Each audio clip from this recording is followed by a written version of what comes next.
नमस्कार दोस्तों, स्वागत है, अभिनंदन है एक बार फिर से आपकी अपनी तक्षशिला एकेडमी जोधपुर के YouTube पेज पर। दोस्तों, अपन चला रहे हैं राजस्थान फार्मासिस्ट के महत्वपूर्ण सवाल और उन्हीं सवालों के आसपास जितने भी सवाल बन रहे हैं उन्हीं को एक साथ पढ़ते जा रहे हैं। और अपन पढ़ते हैं पहला सवाल जो आपकी स्क्रीन पर दे रखा है। देखिए पहला सवाल क्या है। भील ग्रासिया जनजाति में दापा का क्या अर्थ है? क्या लिखा हुआ है? भील जनजाति में दापा का क्या अर्थ है? चार ऑप्शन है आपके सामने। देखिए पहला ऑप्शन क्या कहता है, कन्या पक्ष द्वारा वर पक्ष से कन्या के बदले में ली गई धनराशि। दूसरा ऑप्शन है आपका वर पक्ष द्वारा कन्या पक्ष से भोज एवं धनराशि लेना। और तीसरा ऑप्शन है दोनों पक्षों द्वारा मिलकर विवाह का खर्च करना। चौथा ऑप्शन है कन्या पक्ष द्वारा पुत्र जन्म पर आयोजित होने वाले खर्च का उत्सव वहन करना। दोस्तों, पूछा है दापा प्रथा का। ध्यान रखना दापा क्या है। तो दापा के बारे में ध्यान रखना कि दापा का मतलब ये होता है कि जब आदिवासियों में जब शादी होती है तो वर पक्ष होता है वो वधु पक्ष को क्या देता है, वधु पक्ष को धनराशि देता है। और धनराशि देता है उसे ही क्या कहा जाता है, दापा कहा जाता है। अगर सवाल ये पूछ ले कि दापा प्रथा का मतलब किस में प्रचलित है, किस जनजाति में, तो भील जनजाति में है। और किस में है, और है ग्रासिया जनजाति में। एक बार ये सवाल पूछा गया था कि निम्नलिखित में से दापा क्या है। तो दापा क्या है, उसमें ऑप्शन था एक प्रथा है, एक गाने का नाम है, एक इस तरह से चार ऑप्शन दे। तो ध्यान रखना दापा एक प्रथा है या रिवाज है। कभी भी एग्जाम में ये भी पूछ ले तो ध्यान रखना। तो दापा क्या है, वर पक्ष वधु पक्ष को क्या देता है, धनराशि देता है विवाह के समय। भील और आदिवासी जनजाति या ग्रासिया उनमें प्रचलित है। और प्रथा या रिवाज का मतलब दापा का अर्थ होता है प्रथा या रिवाज। ठीक है भाई, अगला सवाल देखिए। सवाल है निम्नलिखित में से कौन सा युग्म सही सुमेलित नहीं है। चार ऑप्शन दे रखे हैं आपको, यानी चार जिले और चार जिले हैं। अ में देखिए लिखा हुआ है सज्जनगढ़ उदयपुर, ब में लिखा हुआ है नाहरगढ़ अजमेर, स में लिखा हुआ है मेहरानगढ़ जोधपुर और द में लिखा है लोहागढ़ भरतपुर। दोस्तों, इसका राइट आंसर होगा वो होगा राइट नाहरगढ़। देखिए ये जो नाहरगढ़ दुर्ग है ये कहां पर है, अजमेर में नहीं है बल्कि कहां पर है, ये आपको पता होगा जयपुर में। कहां पर है, जयपुर में। कभी भी पूछ ले कि नाहरगढ़ दुर्ग का निर्माण किसने करवाया था, तो इसका निर्माण करवाया था मिर्जा राजा जय सिंह ने। मिर्जा राजा जय सिंह द्वितीय ने। कभी भी पूछ ले कि राजस्थान के अंदर एक ऐसा किला है जिसमें एक जैसे 9 महल है, और एक जैसे 9 महल किस दुर्ग में है, नाहरगढ़ दुर्ग में है। और इन महलों का निर्माण भी कभी कभी पूछ देते हैं। तो एक जैसे 9 महलों का निर्माण किसने करवाया, तो ध्यान रखना यहाँ के एक शासक थे जिनका नाम था माधो सिंह। क्या नाम था, माधो सिंह ने इनका क्या करवाया था, निर्माण करवाया था। अब देखते हैं अगला सवाल। अगला सवाल है बातारी फुलवारी नामक ग्रंथ के रचयिता कौन थे। ये पुस्तक है बातारी फुलवारी, इसके रचयिता कौन थे। चार ऑप्शन है। अ में विजयदान देता है, ब में विजय सिंह पथिक है, स में माणिक्यलाल वर्मा है और द में शिवचंद भड़किया है। दोस्तों, इसका जो राइट आंसर होगा वो होगा विजयदान देता। देखिए विजयदान देता के बारे में कभी भी पूछ ले आपको, विजयदान देता ये चारण कवि थे, राजस्थान के जोधपुर जिले से बिलोंग करते हैं। कहां से, जोधपुर से। कई बार एग्जाम में ये सवाल पूछा गया था कि विजयदान देता का उपनाम क्या है, तो इनका नाम था विची। इन्होंने जो बातारी फुलवारी है इसको कितने भागों में विभाजित किया था, तो ध्यान रखना ये बातारी फुलवारी है, ये एक बहुत बड़ी पुस्तक है, 14 भाग है इसके। और इसमें बहुत सारी कहानियों का वर्णन है राजस्थानी भाषा की।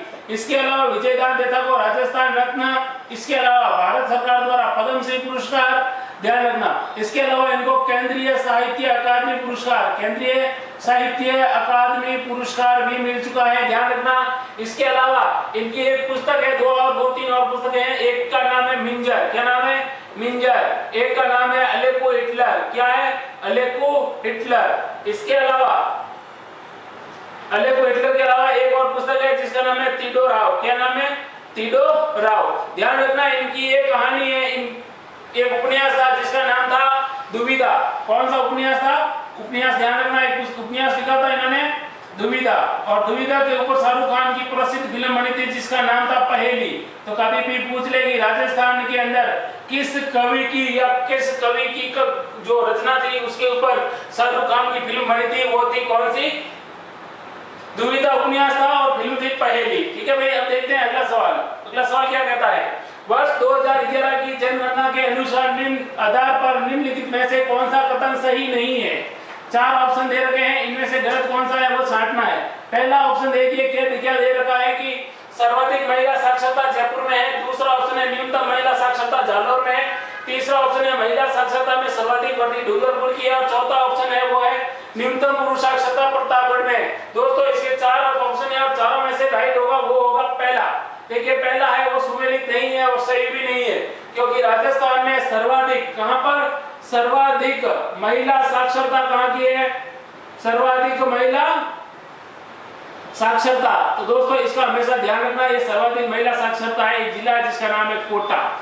ठीक है, बाकी के सही है कि न्यूनतम पुरुष साक्षरता प्रतापगढ़ की है। इसके अलावा महिला साक्षरता में सर्वाधिक बढ़ती डूंगरपुर में हुई थी और सर्वाधिक महिला साक्षरता है वो कहां की है, कोटा की है। अगला सवाल देखते हैं, जयपुर शहर को गुलाबी रंग से किसने रंगवाया?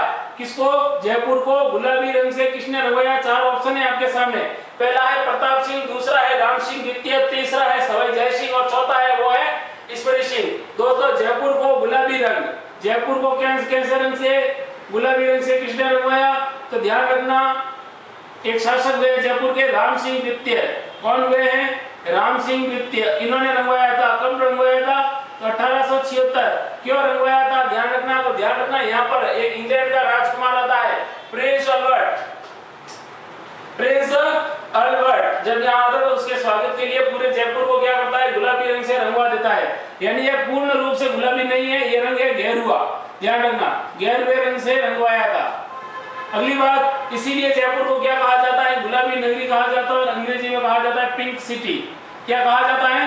पिंक सिटी कहा जाता है। और ध्यान रखना दोस्तों, 2019 में, कब? 2019 में जयपुर को यूनेस्को ने विश्व धरोहर सूची में शामिल किया है। यूनेस्को ने किसमें शामिल किया है? विश्व धरोहर सूची में। राजस्थान का एकमात्र शहर है जिसको विश्व धरोहर सूची में क्या किया गया है, शामिल किया गया है। अगला सवाल देखिए, ऊंट की खाल पर चित्रांकन की कला किस शैली की विशेषताएं हैं? यानी ऊंट की खाल पर चित्रकला किस शैली की विशेषताएं? 4 ऑप्शन है। पहला है मेवाड़ शैली, दूसरा है मारवाड़ शैली, तीसरा है किशनगढ़ शैली और द है बीकानेर शैली। दोस्तों सवाल क्या पूछा है? ऊंट की खाल पर चित्रांकन। ध्यान रखना, ऊंट की खाल है, उस पर क्या है, चित्रांकन, ये चित्र बनाने की जो कला है, इस कला को कहा जाता है उस्ता कला। क्या कहा जाता है? उस्ता कला कहा जाता है। उस्ता कला कहाँ की प्रसिद्ध है? ये जो चित्रांकन है ऊंट की खाल वाला, ये बीकानेर रियासत का प्रसिद्ध है, बीकानेर चित्र शैली का है। कभी भी एग्जाम में ये पूछ ले कि ऊंट की खाल के बाद चित्रांकन क्या कहलाता है? उस्ता कला। एक बार एग्जाम में पूछा था कि राजस्थान में उस्ता कला का प्रसिद्ध कलाकार, उस्ता कला का जो प्रसिद्ध चित्रकार है उसका नाम बताओ। तो उसका नाम था दोस्तों इसामुद्दीन उस्ता। क्या नाम था? इसामुद्दीन उस्ता। ठीक है, अब देखते हैं अगला सवाल क्या कहता है आपकी स्क्रीन पर। राजस्थान की स्थलीय सीमा कितने राज्यों के साथ लगती है?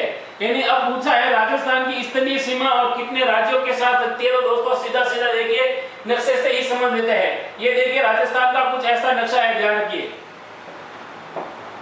ठीक है, अब किसका पूछा है?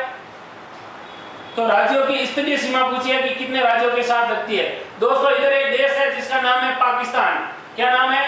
पाकिस्तान। यानी अंतरराष्ट्रीय सीमा पाकिस्तान के साथ लगती है। इधर एक राज्य पड़ता है जिसका नाम है पंजाब, इधर एक राज्य पड़ता है जिसका नाम है हरियाणा, इधर एक राज्य पड़ता है जिसका नाम है यूपी और यहाँ तक एक और राज्य पड़ता है जिसका नाम है एमपी और इधर एक राज्य पड़ता है जिसका नाम है गुजरात। दोस्तों 1, 2, 3, 4 और 5, इसका मतलब राजस्थान की कितने राज्यों के साथ अंतरराष्ट्रीय सीमा लगती है? वो लगती है 5 राज्यों के साथ। ठीक है, तो इसका सही राइट आंसर होगा वो क्या होगा? 5। ध्यान रखना, राजस्थान की कुल अंतरराज्यीय सीमा की लंबाई पूछ ले कभी भी तो 4850 किलोमीटर करोगे और कभी भी अंतरराष्ट्रीय सीमा की लंबाई पूछ ले, इंटरनेशनल बॉर्डर, तो ध्यान रखना अंतरराष्ट्रीय सीमा राजस्थान की कितनी है? वो है 1070 और इस सीमा का नाम क्या दे रखा है? आपको सबको पता होगा, रेड क्लिफ कहा जाता है। ठीक है भाई, अब देखते हैं अगला सवाल क्या कहता है। अगला सवाल है, राजस्थान का राज्य वृक्ष, राज्य पक्षी एवं राज्य पशु कौन सा है? 4 ऑप्शन दे रखे हैं आपके। गोटावन खेजड़ी ऊंट, फिर है मोर खेजड़ी ऊंट, फिर है कबूतर बबूल चिंकारा और फिर है गोटावन खेजड़ी चिंकारा। दोस्तों पूछा क्या है? राज्य पक्षी, राज्य वृक्ष और राज्य पशु। तो हमारा राज्य पक्षी का नाम क्या है? आपको पता होगा, उसका नाम है गोडावण। क्या नाम है? गोडावण। ये क्या है? राजस्थान का राज्य पक्षी है। फिर किसका पूछा है? फिर वो पूछता है राज्य वृक्ष का। तो राज्य वृक्ष है वो कौन सा है दोस्तों? खेजड़ी है। इसके अलावा अब क्या पूछा है इससे आगे? राज्य पशु, तो ध्यान रखना राज्य पशु है वो क्या है, चिंकारा है। कौन है भाई, चिंकारा है। ठीक है, तो ये थे राजस्थान के राज्य पशु, राज्य वृक्ष और राज्य पक्षी। अगला सवाल देखिए क्या लिखा हुआ है कि राजस्थान में किस मंदिर के बारे में कहा जाता है कि इस मंदिर की जो नींव है वो उस मंदिर के निर्माण के अंदर घी का प्रयोग किया गया है। तो ध्यान रखना पानी की जगह घी का प्रयोग हुआ है। 4 ऑप्शन है आपके सामने, श्रीनाथ जी का मंदिर नाथद्वारा, दूसरा ऑप्शन है भांडा साहब के जैन मंदिर बीकानेर, सब ऑप्शन है सांवलिया जी मंदिर है वो चित्तौड़गढ़, और द में घुमेश्वर या झामेश्वर महादेव मंदिर उदयपुर। दोस्तों एक मंदिर है जिसका नाम है भांडा साहब का जैन मंदिर। ये सवाल बहुत ज्यादा रिपीट हुआ है, भांडा साहब जैन मंदिर किस जिले में है, तो ध्यान रखना ये है बीकानेर जिले में। कहां पर, बीकानेर जिले में। और इस दुर्ग में या इस मंदिर के अंदर इस मंदिर की जो नींव है वो किससे रखी गई है, देसी गाय के घी से रखी गई है। ध्यान रखना पानी का प्रयोग नहीं हुआ, नींव में घी का प्रयोग हुआ है। ठीक है, अब देखते हैं अगला सवाल। अगला सवाल है जवाहर सागर बांध किस जिले में स्थित है। 4 ऑप्शन है, पहला है झालावाड़, दूसरा चित्तौड़गढ़, तीसरा है जवाहर माधोपुर और चौथा है कोटा और बूंदी। सवाल पूछा है किसका, जवाहर सागर बांध। तो दोस्तों जवाहर सागर बांध है, ध्यान रखना ये आपके 2 जिलों में पड़ता है, यानी इससे 2 जिलों को फायदा हो रहा है। एक का मतलब कोटा है और दूसरा है बूंदी में। कभी भी पूछ ले जवाहर सागर बांध किस नदी पर बना हुआ है, तो चंबल नदी पर बना हुआ है। वैसे चंबल नदी पर टोटल बांध कितने हैं, 4, जिनमें से राजस्थान में कितने हैं, 3। ठीक है भाई, अब देखते हैं अगला सवाल क्या कहता है। निम्न पंक्ति किसके लिए प्रसिद्ध है। एक पंक्ति दी गई है और वो किसके लिए प्रसिद्ध है, वो लिखा हुआ है चुंडावत मांगी सेनानी सिर काट दे दियो क्षत्राणी। क्या लिखा है, चुंडावत मांगी सेनानी सिर काट दे दियो क्षत्राणी। ये उक्ति पंक्ति किसके लिए लिखी गई है, तो 4 ऑप्शन है, आ में सहल कंवर, बा में आनंद कंवर, स में रूप कंवर और द में विजय कंवर। दोस्तों ये कहा गया है सहल कंवर के बारे में। सहल कंवर थी, ये कहां की थी, तो ये रहने वाली तो थी हाड़ौती प्रदेश की, हाड़ा शासक की ये पुत्री थी। और पत्नी किसकी थी, तो ध्यान रखना सलूम्बर उदयपुर का एक ठिकाना था। और सलूम्बर के कौन थे, रतन सिंह चुंडावत की ये पत्नी थी, रतन सिंह चुंडावत की पत्नी। और अगली बात, शहर कंवर को क्या कहा जाता है, तो हाड़ी रानी कहा जाता है। अब यह सवाल पूछा जाता है कि इनके ऊपर जो शरणानी नामक कविता लिखी है, शरणानी जो रचना लिखी है वो किसने लिखी इनके ऊपर, तो वो लिखी थी मेघराज मुकुल ने। किसने लिखी, मेघराज मुकुल ने। ठीक है भाई, अगली बात करते हैं, मावट क्या है। 4 ऑप्शन है आपके सामने। मावट क्या है, 4 ऑप्शन है सामने। पहाड़ी, राजस्थान के पहाड़ी क्षेत्रों में होने वाली वनस्पति, ब में राजस्थान में शीत ऋतु में होने वाली वर्षा, स में सूखाग्रस्त क्षेत्रों में पशुओं के लिए उगाया जाने वाला चारा, और द में लिखा है रेगिस्तानी क्षेत्र में चलने वाली गर्म पांडु। दोस्तों इसके 4 ऑप्शन है, देखिए इसका जो राइट आंसर होगा वो क्या होगा, ये देखिए वो होगा, देखिए राजस्थान में शीत ऋतु में बारिश।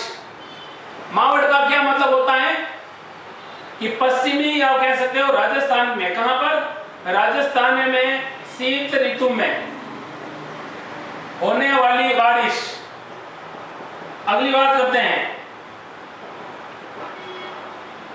अगली बात का ध्यान रखना, मावट क्यों आती है, या ये मावट आने का कारण क्या है, तो पश्चिम से आने वाले विक्षोभ। कहां से, पश्चिमी विक्षोभ। तो इसका आने का जो पर्पज क्या है वो है पश्चिमी विक्षोभ, और पश्चिमी विक्षोभ के फलस्वरूप ये क्या है, आती है।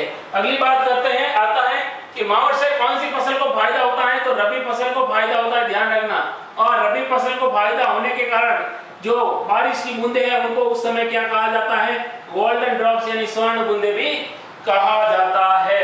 अगला सवाल है, राजस्थान में दुलारी योजना का संबंध है। 4 ऑप्शन दे रखे हैं आपके सामने, किससे है वो बताना है। पहला ऑप्शन है अनुसूचित जाति की बालिकाओं के कल्याण से, दूसरा है किशोरी बालिकाओं को जीवन कौशल शिक्षा प्रदान करने से, तीसरा ऑप्शन है ग्रामीण छात्राओं को स्कूल जाने हेतु निःशुल्क बस यात्रा से, और चौथा है उपयुक्त सभी। दोस्तों दुलारी एक योजना है, ये तीनों ऑप्शन सही है। ये अनुसूचित जनजाति, जो अनुसूचित जाति की बालिकाएं हैं उनसे संबंधित है, उनके जीवन कौशल से संबंधित है। इसके अलावा जो ग्रामीण क्षेत्रों की बालिकाएं हैं जिनका स्कूल दूर पड़ता है उनको आवागमन की सुविधाएं भी प्रदान करती है।